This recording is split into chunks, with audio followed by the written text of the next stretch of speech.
வணக்கம் ஜிடிவி நேயர்களே, இது வலம் வரும் உலகம் நிகழ்ச்சி. ஒவ்வொரு வாரமும் வாரத்தோட உலகத்தில் நடக்கிற சுவாரஸ்யமான விஷயங்களை உங்கள் வீட்டு வரவேற்பறைக்கே வந்து தந்துட்டுருக்கோம். அந்த வகையில் இந்த வாரம் வலம் வரும் உலகம் நிகழ்ச்சியில் என்னென்ன சுவாரஸ்யமான விஷயங்கள்லாம் இருக்குன்னு தெரிஞ்சுக்கிறதுக்கு வாங்க நிகழ்ச்சிக்கு போகலாம்.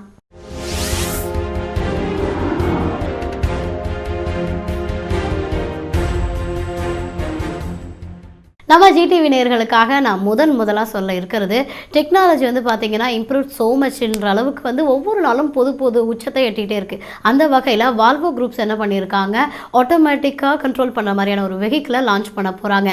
அது மட்டும் இல்லாமல் ஃப்யூச்சரில் நிறைய இதனால் நல்ல விஷயங்கள்லாம் ஏற்படும்னு வேற அந்த நிறுவனம் சொல்லியிருக்கு. இப்போ அந்த காட்சிகள் உங்களுக்காக. இதனை தொழில்நுட்பத்தின் வளர்ச்சியாக கொள்ளலாம். ஒரு வகையில் எதிர்காலத்தில் வேலையில்லா பிரச்சனையையும் கொண்டு வர நேரிடலாம். வோல்வோ மோட்டார் வாகன நிறுவனம் முதலாக தன்னியக்க வாகனத்தை அறிமுகப்படுத்தும் நோக்கில் தனது செயற்திட்டத்தை சோதனை செய்துள்ளது. எதிர்காலத்தில் எரிபொருள் செலவு, வாகன போக்குவரத்தில் பாதுகாப்பு போன்ற விடயங்களை உள்ளடக்கியதாக இந்த கண்டுபிடிப்பு அமையும். கை தொலைபேசி ஊடாகவும் கட்டுப்படுத்தும் வகையில் இந்த வாகன முன்மாதிரி திட்டம் அமைந்துள்ளமை வரவேற்கக்கூடியதாகும்.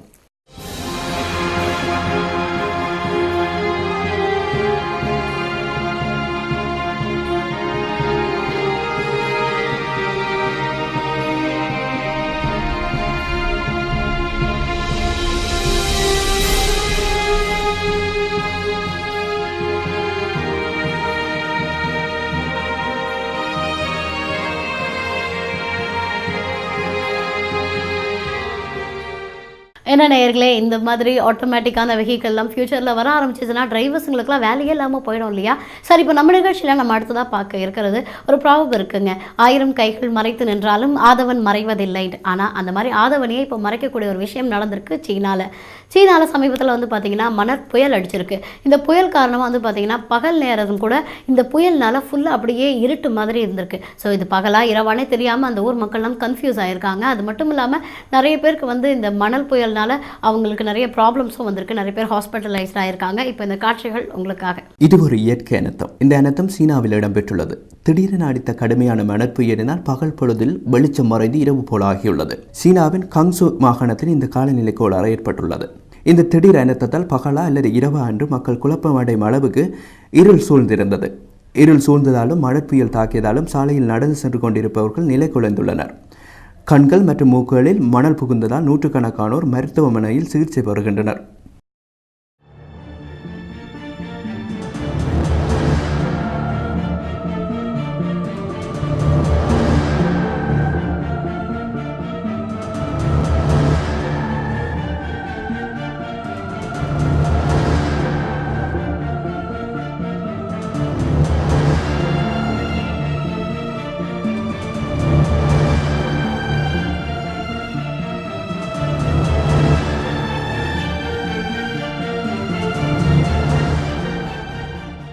நம்ம ஜிடிவி நேயர்களுக்காக நான் அடுத்ததாக சொல்ல இருக்கிறது, ஒவ்வொரு நாடும் தன்னோட ராணுவ பலத்தை வந்து ஸ்ட்ராங்காக ஆக்கிக்க புதுசாக டெக்னாலஜியை எதாவது கண்டுபிடிச்சிட்டே இருப்பாங்க. அந்த வகையில் பாகிஸ்தான் ராணுவம் இப்போ என்ன பண்ணியிருக்காங்க, HUF-3 அப்படின்ற ஒரு ஏவுகணையை கண்டுபிடிச்சிருக்காங்க. இந்த ஏவுகணை வந்து சக்ஸஸ்ஃபுல்லாக லான்ச் பண்ணிட்டாங்கன்றதுனால அந்த ஊர் ஜனாதிபதி கூட இந்த ஏவுகணையை கண்டுபிடிக்கிறதுக்கு உதவியாக இருந்த எல்லாருக்குமே பாராட்டு வேற தெரிவிச்சிருக்காரு. இப்போ இந்த காட்சிகள் உங்களுக்காக. இது ஒரு ராணுவ சமநிலைக்கான அத்திவாரம் என கொள்ளலாம். இந்த வகையில் பாகிஸ்தான் ராணுவத்தின் போர் பயிற்சி நடவடிக்கையில் ஒரு கட்டமாக 290 கிலோமீட்டர் தூரம் பாய்ந்ததாகும் HUF-3 ஏவுகணையை அந்நாடு பரிசோதித்துள்ளது. இந்த பரிசோதனை வெற்றிகரமாக அமைந்ததாகவும் இதற்காக போர் பயிற்சியில் ஈடுபட்ட வீரர்கள், ராணுவ ஆராய்ச்சியாளர்கள், பொறியாளர்கள் ஆகியோரை பாகிஸ்தான் ஜனாதிபதி மம்னூன் ஹுசைன், பிரதமர் நவாஸ் ஷெரீப் ஆகியோர் பாராட்டியுள்ளனர்.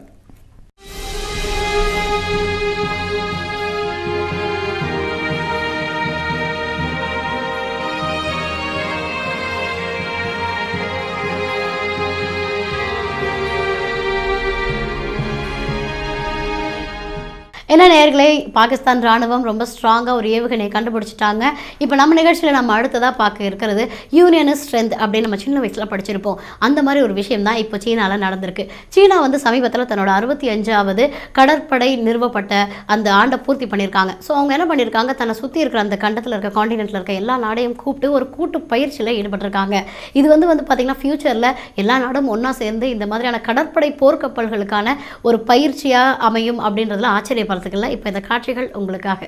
இந்த ஒற்றுமை நீட்டித்தால் ஆசியா பலம் பொருந்திய கண்டமாகும். சீன பாதுகாப்பு படையில் கடற்படை நிறுவப்பட்ட 65வது ஆண்டு நிறைவையொட்டி சீனா, பாகிஸ்தான், வங்காளதேசம், சிங்கப்பூர், இந்தோனேஷியா, மலேசியா, புருனே மற்றும் இந்தியா ஆகிய நாடுகளின் கடற்படை போர்க்கப்பல்கள் கூட்டுப் பயிற்சியில் ஈடுபட்டுள்ளன. இந்த கூட்டுப் பயிற்சி சீனாவின் கிழக்கு பகுதி நகரான கிங்டாவ் கடற்பகுதியில் நடைபெற்றுள்ளது.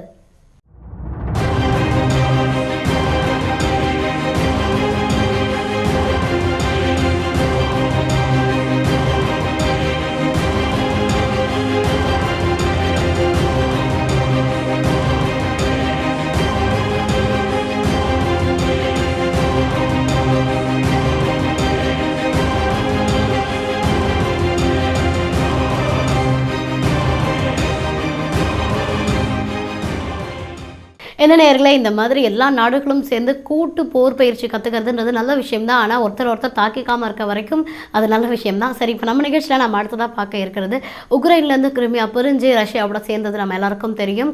தொடர்ந்து இப்போது கிழக்கு உக்ரைனில் இருக்க மக்களும் ரஷ்யாவோட இணையத்துக்கு விருப்பம் தெரிவிச்சிருக்காங்க. இது ஒரு பக்கம் இருக்கும்போது அமெரிக்கா பார்த்தீங்கன்னா வட போலாந்தில் ராணுவ பயிற்சிக்காக தன்னுடைய குழுக்கள் அனுப்பியிருக்கு. கிட்டத்தட்ட 150 ராணுவ வீரர்கள் அனுப்பியிருக்காங்க. ஃபியூச்சரில் அந்த எண்ணிக்கை இன்னும் அதிகரிக்க கூட வாய்ப்பு இருக்குன்னு பேசிக்கிறாங்க. இப்ப இந்த காட்சிகள் உங்களுக்காக.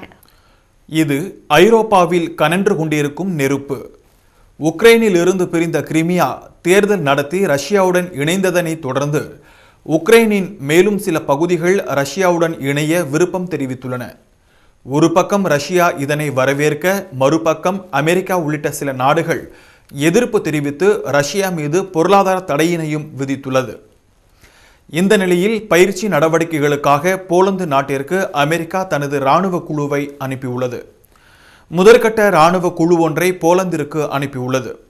தற்போது வட போலந்திற்கு 150 இராணுவ வீரர்கள் அனுப்பி வைக்கப்பட்டுள்ளனர். மேலும் 450 வீரர்களை எதிர்வரும் நாட்களில் அனுப்ப உள்ளதாகவும் தெரிவிக்கப்பட்டுள்ளது.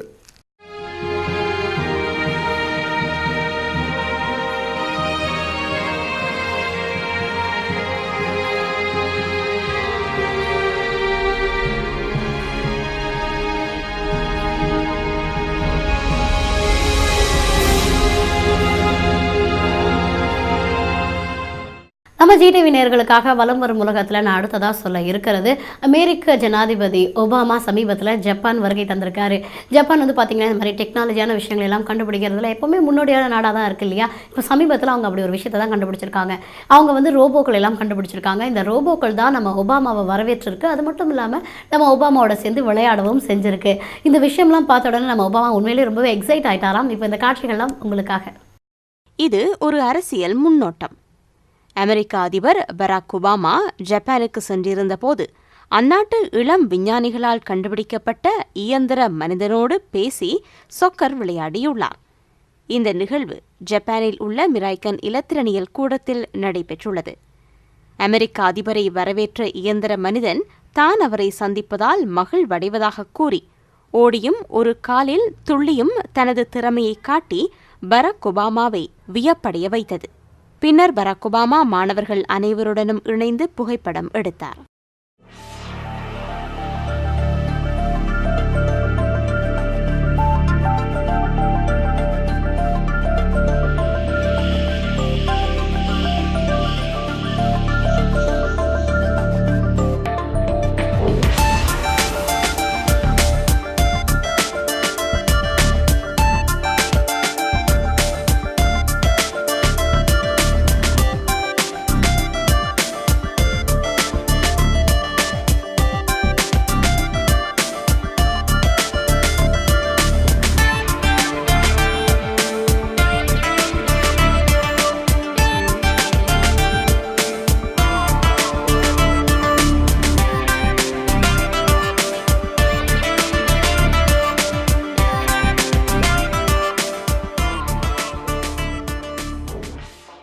என்ன நேயர்களே, ஒரு ஜனாதிபதியோட, ஒரு நாட்டோட ஜனாதிபதியோட அழகாக விளையாடுற இந்த ரோபோக்கள் உண்மையிலே கொடுத்து வச்ச ரோபோக்கள் இல்லையா? சரி, இப்போ நம்ம நிகழ்ச்சியில் நம்ம அடுத்ததாக பார்க்க இருக்கிறது பிரேசிலில் நடந்த மக்கள் ஆர்ப்பாட்டத்தை பற்றி தான்.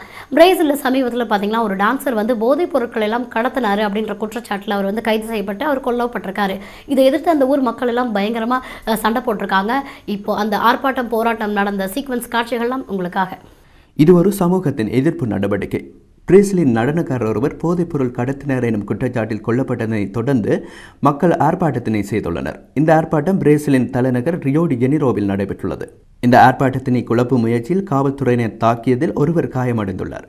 இதில் சினமடைந்த ஆர்ப்பாட்டக்காரர்கள் வீதிகளில் தடைகளை ஏற்படுத்தும் முகமாக வாகன டயர்களை போட்டு எரித்துள்ளனர்.